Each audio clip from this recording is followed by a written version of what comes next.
This is Spare Time Repair, and this is just a quick follow-up on the Revox B225 CD player I looked at recently. If you saw that video, you'll know that I replaced the tray motor and did my best to repair the flickering LCD, but it does still occasionally show glitches. I mentioned that there was an LED upgrade display available, and the owner of this unit said that he'd be happy for me to order one and fit it for him. So that's what I'm going to be doing in this video. Here's the new display. It took just 11 days to arrive from China, which is pretty good. I've had domestic mail that's taken longer than that. And initially I was confused by this extra long purple wire, but on the day this arrived I happened to get an email from a guy called Rob, who saw the initial video and is a big Studer Revox enthusiast. I figured this was for a power connection since it requires more voltage than the original display, but Rob helpfully sent me pictures showing exactly where to solder it. He also sent me this amazing photo of his stereo system, which I have to say I'm pretty envious of. The new display also came with these 3 screws and what looked like little plastic standoffs, presumably because the new display is thicker than the old one. This is the connector for the display, and that extra 12-volt connection is hiding under this ribbon cable. But in order to route the cable, I'm going to need to remove the transport, which I didn't do last time. And to do that I need to unfasten 4 screws from the underside of the machine, the rear ones of which line up when you open the tray by 2/3. And we need a flathead screwdriver for this.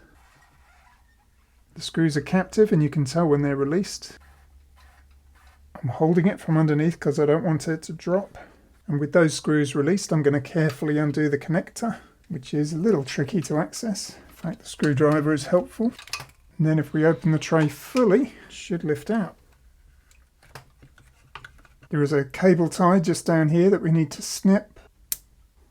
And I don't need to disturb the transport itself, since the wiring for the display just runs down the side here. Here's that CDM mechanism from underneath. Now I'm going to remove the old display by removing these 4 screws on the sides.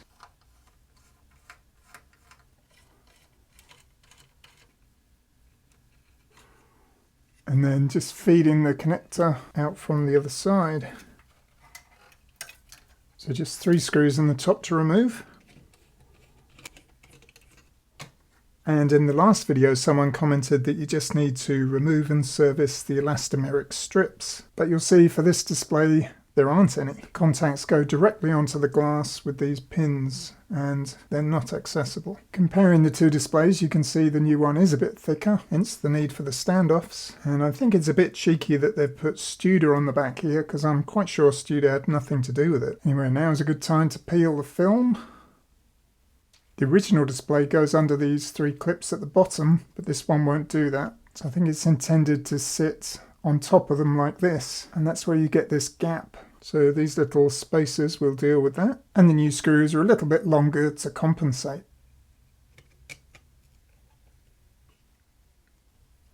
They don't bite very far into the plastic. I only turned those maybe 1.5 turns, but that's how it looks from the top. And it actually meets with the plastic bezel very nicely, so that's been carefully designed. I'm going to pop the original screws back in this little bag, and I'll return all this with the player, just in case the owner wants it. And before I refit everything, this seems like a good opportunity to clean the bottom of this tray, which has got pretty dusty. Rob did tell me to beware of these wires interfering with the swing arm mechanism, so I'm just going to put a cable tie around them. And now I'm going to feed my new cable in down the side here. I'm just going to feed that through this gap. So you can see the black connector has been inserted into here, but this purple wire needs to be soldered onto a point underneath this ribbon cable. While I'm getting ahead of myself, first I think I should reinstall the transport and refix the new display, and then I can move the whole thing back and I'll have more room to work at the back here. And looking underneath, our new rainbow cable has slipped itself behind a little post in the bottom there, so I'm confident that's not going to interfere with the mechanism. I'm just going to refix this first. So now I can resecure the transport. It's just a case of relocating those holes.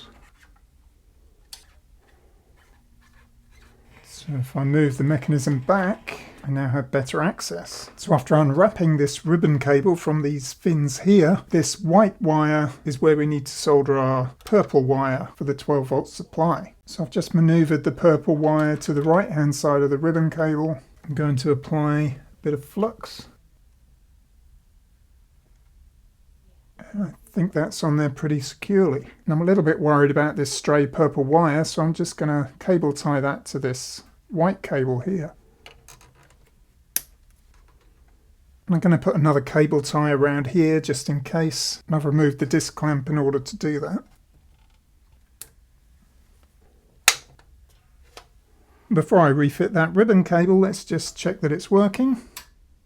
Ah, nice.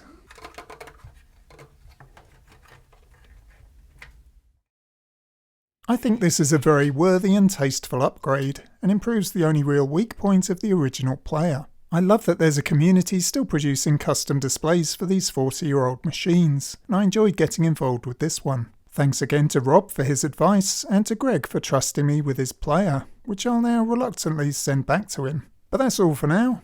Thanks for watching, and I'll see you in the next one.